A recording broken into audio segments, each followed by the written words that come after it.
akan membahas ekonomi di masa pandemi. Sebelum itu, apa sih arti ekonomi? Tugas pokok dan fungsinya apa saja? Dan pembagian ekonomi itu ada berapa? Bentuk-bentuk kegiatan ekonomi itu ada apa aja sih? Dan contoh kegiatan ekonomi dan pelaku kegiatan ekonomi itu ada berapa aja sih?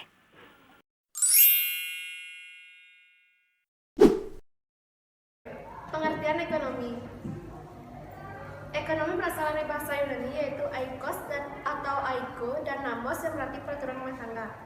Ekonomi adalah semua yang menyangkut hal-hal yang berhubungan dengan kehidupan dalam rumah tangga. Bisa dibilang bahwa ekonomi adalah sebuah kajian bidang tentang pengurusan sumber daya material individu, masyarakat, dan negara untuk meningkatkan kesejahteraan hidup manusia. Karena ekonomi merupakan ilmu tentang perilaku dan tindakan manusia untuk memenuhi kebutuhan hidupnya yang bervariasi dan berkembang dengan sumber daya yang ada melalui pilihan-pilihan kegiatan produksi, konsumsi, dan atau distribusi. Dan yang kedua ada tugas dan fungsi pokok dari ekonomi. Pokok dan fungsi. Bagian perekonomian mempunyai tugas pokok yaitu menyusun kebijakan, pengkoordinasian, penyelenggaraan, dan pelayanan administrasi di bidang perekonomian. Untuk melaksanakan tugas pokok sebagaimana di atas tersebut, bagian perekonomian menjalankan fungsi yang pertama, penyimpanan bahan perumusan kebijakan di bidang perekonomian, menyusun program, pelaksanaan penilaian kinerja, pelaksanaan fasilitas, pengkoordinasian perusahaan daerah. Yang ketiga ada pembagian ekonomi. Pembagian ekonomi. Sebelum kita membahas pembagian ekonomi, ada yang namanya ilmu ekonomi. Yang pertama ada ilmu ekonomi deskriptif atau deskriptif ekonomi. Merupakan analisis ekonomi yang menggambarkan kondisi sebenarnya berdasarkan kondisi fakta dalam perekonomian. Seperti gambar di samping kondisi krisis moneter di Indonesia yang terjadi pada tahun 1998. Yang kedua, ada ilmu ekonomi teori atau ekonomi teori, merupakan analisis ekonomi yang berusaha menjelaskan, mencari pengertian, hubungan sebab akibat, dan cara kerja sistem ekonomi. Dalam ilmu ekonomi teori dibagi menjadi dua. Yang pertama ada ilmu ekonomi makro dan yang kedua ada ilmu ekonomi mikro. Seperti gambar di samping, ekonomi mikro ada pertama itu menganalisis harga suatu barang atau jasa tertentu saja, dan yang kedua ada menganalisis tentang perilaku ekonomi tertentu saja atau dalam kurung produsen atau konsumen. Yang ketiga ada memahami bagaimana mengalokasikan faktor produksi agar dicapai kombinasi yang cepat. Terus ada ekonomi makro. Yang pertama ada menganalisis harga barang dan jasa secara keseluruhan. Yang kedua, menganalisis mengenai segala permasalahan ekonomi secara keseluruhan seperti produksi nasional, pengangguran, dan pertumbuhan ekonomi. Yang ketiga, ada menganalisis pengaruh kegiatan ekonomi tertentu terhadap kinerja perekonomian secara nasional. Yang ketiga, ada ilmu ekonomi terapan atau applied economy.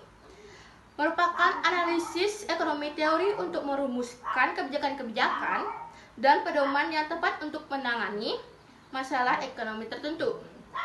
Jadi, ilmu ekonomi terapan lebih bersifat praktis dengan menerapkan pengertian ekonomi pada bidang-bidang atau masalah-masalah tertentu. Misalnya, ekonomi di perusahaan, ekonomi di moneter, dan ekonomi perbankan, dan sebagainya. Yang keempat ada bentuk-bentuk kegiatan ekonomi. Sebelum ke contoh-contoh kegiatan ekonomi, ada pun bentuk-bentuk kegiatan ekonomi. Ada 3 macam bentuk kegiatan ekonomi. Yang pertama ada produksi. Produksi merupakan salah satu aktivitas yang mampu menghasilkan suatu barang atau jasa. Yang kedua ada kegiatan distribusi. Kegiatan distribusi adalah sebuah aktivitas menyalurkan barang atau jasa dari produsen kepada konsumen. Yang ketiga ada kegiatan konsumen. Kegiatan konsumen merupakan aktivitas pengguna barang atau jasa yang dihasilkan oleh produsen. Tujuan kegiatan ini adalah untuk memenuhi kebutuhan manusia. Yang kelima, contoh kegiatan ekonomi. Contoh kegiatan ekonomi terdiri dari 1. Perdagangan. Merupakan salah satu kegiatan ekonomi yang banyak dilakukan oleh masyarakat Indonesia. Adalah berdagang atau melakukan proses transaksi jual beli. Yang kedua ada jasa. Jasa merupakan salah satu kegiatan ekonomi yang mampu memberikan pelayanan kepada setiap orang yang membutuhkan. Dan yang ketiga ada pertambangan. Pertambangan merupakan salah satu kegiatan ekonomi yang banyak dilakukan oleh masyarakat Indonesia. Indonesia memiliki sumber daya alam yang sangat beragam. Maka tak heran, pertambangan dijadikan sebagai salah satu kegiatan ekonomi yang banyak dilakukan oleh masyarakat Indonesia. Adapun pelaku kegiatan ekonomi. Pelaku kegiatan ekonomi. Ada beberapa peran yang dapat dimainkan oleh para pelaku kegiatan ekonomi. Peran-peran tersebut antara lain, pertama, produsen. Produsen adalah sebuah organisasi yang dibentuk dan dikembangkan oleh seseorang atau sekelompok orang dengan tujuan menghasilkan beragam produk barang atau jasa untuk memenuhi kebutuhan masyarakat. Yang kedua, ada distributor. Distributor adalah sekelompok orang atau individu yang berperan sebagai perantara bagi produsen dan konsumen. Distributor menawarkan barang atau jasa dari produsen untuk digunakan konsumen yang membutuhkan. Yang ketiga ada konsumen. Konsumen merupakan sekelompok masyarakat atau individu untuk melakukan kegiatan konsumsi barang atau jasa yang dihasilkan oleh produsen. Dan ada pula dampak ekonomi di masa pandemi dan juga strategi kebijakan pemulihan ekonomi nasional. Dampak pandemi. Adanya pandemi yang terjadi di seluruh dunia memberikan dampak pada perekonomian masyarakat. Salah satu kegiatan ekonomi yang mengalami dampak paling parah adalah industri pariwisata. Dapat kita lihat pariwisata yang dulu dan pariwisata yang sekarang. Sektor pariwisata berperan penting di dalam kehidupan masyarakat. Sejak pandemi mendatang, pariwisata terlihat pada penurunan kunjungan wisatawan luar negeri maupun dalam negeri. Penurunan pada sektor pariwisata juga berdampak pada usaha UMKM dan lapangan kerja masyarakat, sehingga membuat beberapa masyarakat kekurangan ekonomi. Selain di pariwisata, dampak pandemi juga terdapat di bidang pendidikan. Pengaruh ekonomi terhadap anak itu sangat besar. Dapat kita lihat pendidikan sesudah pandemi dan pendidikan sebelum pandemi. Penularan COVID-19 membuat pemerintah mengeluarkan kebijakan-kebijakan untuk melindungi rakyatnya, seperti menerapkan pembatasan sosial berskala besar, penutupan sekolah, dan bekerja dari rumah.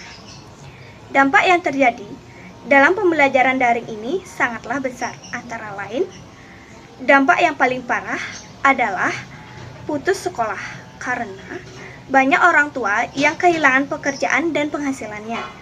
Selain itu, ada juga beberapa masyarakat yang kurang mampu untuk membelikan sarana prasarana untuk belajar di masa pandemi ini. Dan ada beberapa orang tua yang lebih memilih anaknya berhenti bersekolah dan memperkerjakan anaknya untuk membantu perekonomian keluarganya.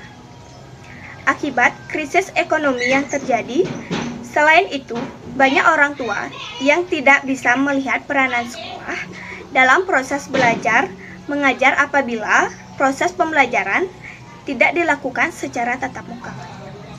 Strategi kebijakan pemulihan ekonomi nasional atau disebut dengan PEN. Pemerintah daerah Indonesia mempunyai peran strategis dalam mendorong percepatan dan Aktivitas pemulihan ekonomi nasional. Pemerintah membentuk 3 kebijakan yang akan dilakukan, diantaranya peningkatan konsumsi dalam negeri, peningkatan aktivitas dunia usaha, serta menjaga stabilitas ekonomi dan ekspansi moneter. Salah satu penggerak ekonomi nasional adalah konsumsi dalam negeri. Semakin banyak konsumsi, maka ekonomi akan mengalami kenaikan. Pemerintah daerah berusaha menggerakkan dunia usaha melalui pemberian insentif atau stimulus kepada UMKM dan koperasi.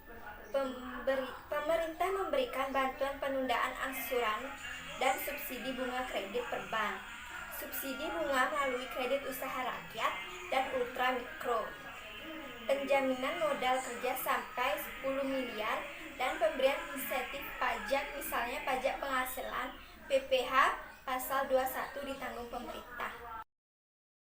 Gambar pemulihan ekonomi di Indonesia. Sekian video dari kami. Jika ada kesalahan kata, mohon dimaafkan.